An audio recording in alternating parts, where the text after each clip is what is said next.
For years, they read about slavery in textbooks. This week, they stood where it happened. They touched the walls, they climbed the steps, and they looked out at the same ocean.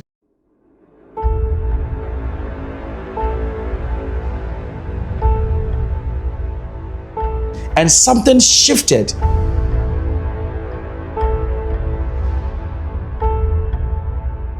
This wasn't a vacation. This was a return. From the slave river at Assin Manso to the dungeons of Cape Coast Castle, the Philadelphia student walked through history and walked out changed forever.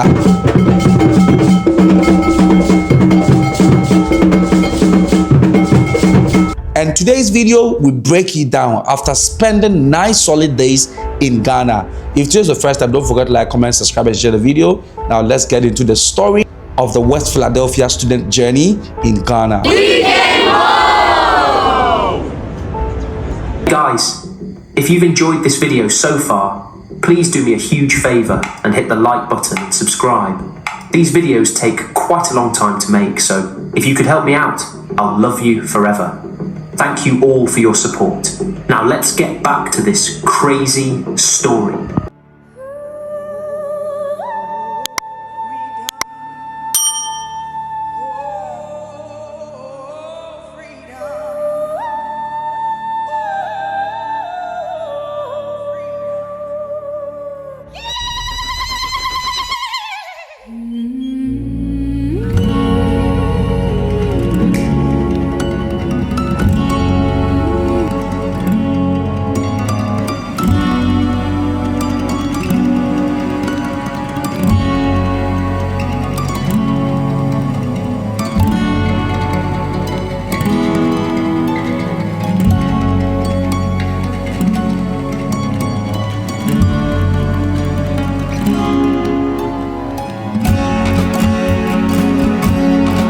So if you're watching this video, I'm sure you've watched the 2 episodes of the West Philadelphia student landing in Ghana, and doing the first activities I gave you from the day they arrived to the 5th day.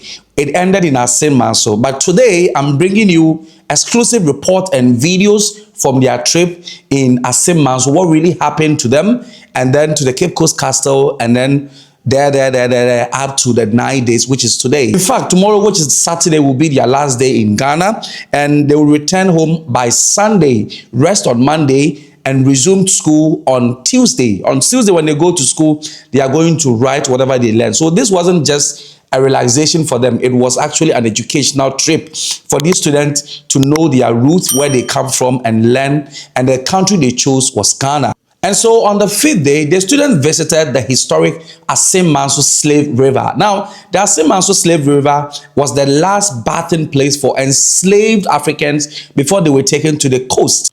Now, this was where African slaves took their final bath on African soil, and you could see it in their faces. The silence reflected, and there were tears, some of them crying. And after, they give account of how they felt even stepping in the Assin Manso River, which used to be the last bathing place for slaves in Africa.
and their reaction was everything. Some held their hands, some closed their eyes, and history was no longer a textbook. It was real.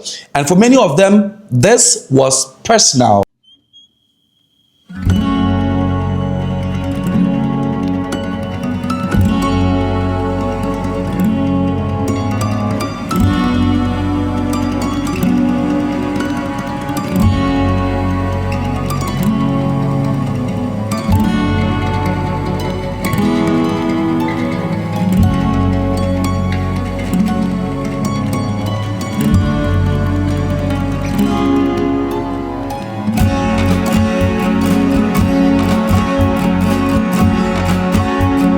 Hello, my name is Noah Whitehurst, aka Obama, and my school is Global Leadership Academy Southwest. My experience in Ghana has been so great, and to step in this water just makes me feel empowered and really like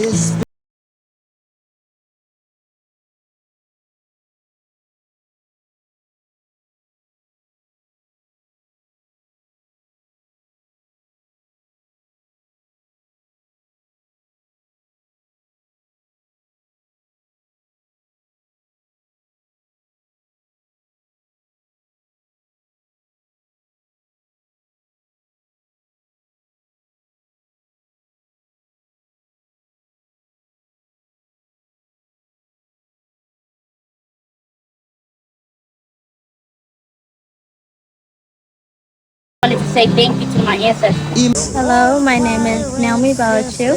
I'm from Global Leadership Academy West, and some of the stuff that I experience here is definitely emotional. Seeing the path that our ancestors took, being in the water, and it's all just, crazy to just be there. And I never thought that I'd be here, like, ever, actually. And one thing I'll definitely take back is the spirit of my ancestors. I'll definitely take back that home because I want everybody to just see, like, what I learned from the trip. And, like, definitely this trip here. And yeah. Now, they say, took them to the Cape Coast Castle where they had a memorable day. Now, in the Cape Coast Castle, they walked through the dungeons, both the male and the female dungeons, and they stood before the door of no return. But this time, they walked back out because the door of no return has now changed to a door of return, exactly when slave trade was abolished. And so they dressed in white, symbolizing remembrance and restoration. They climbed the same steps their ancestors were forced through centuries ago. And for many of them, that wasn't tourism. It was closure, it was reconnection, and it was healing.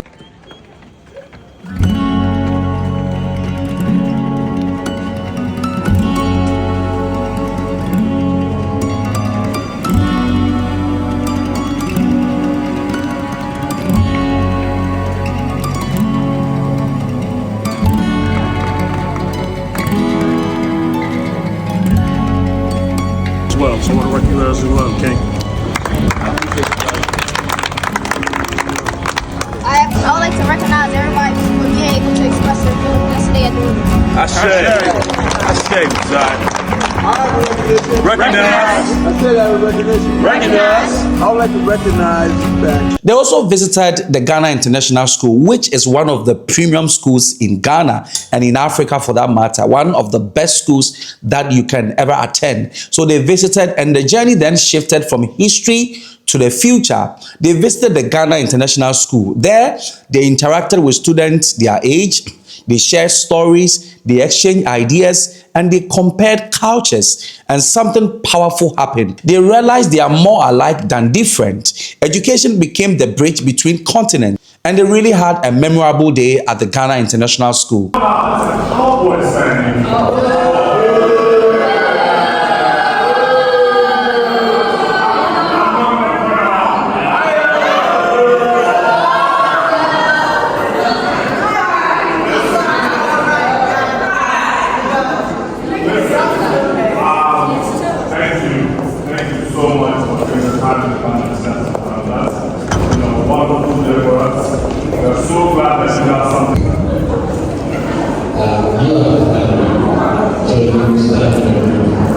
We want to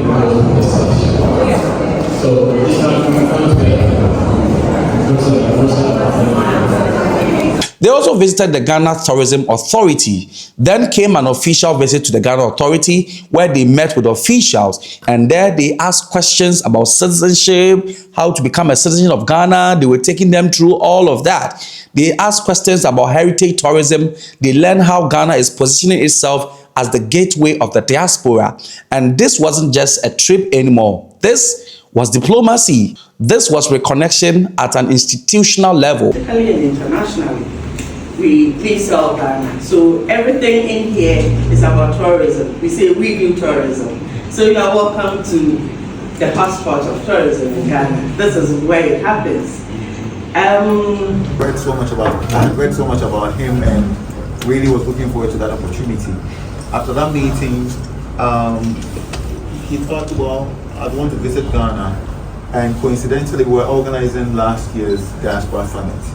So it was an opportunity for him to come, and we paid for it. So I'm not saying never. It depends on what you're coming to do and how it's going to affect us. Yes. Again, scholars' questions and comments are always so insightful. Now, during their final ceremonies, they were also awarded with kente stones, symbol of identity and royalty, and they stood proudly, not as visitors, but as family returning home.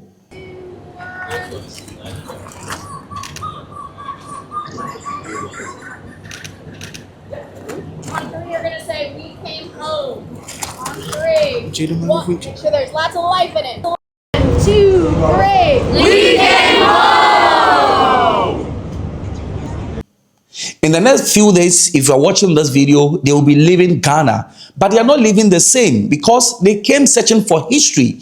But they found identity, they found connection, and they found home. From Assin Manso to the Cape Coast Castle to Ghana's future leaders, the 10-day journey may shape the next generation of diaspora leaders. And one thing is clear, that the bridge between Ghana and the African Americans is getting stronger. So what is your takeaway of the West Philadelphia student in Ghana?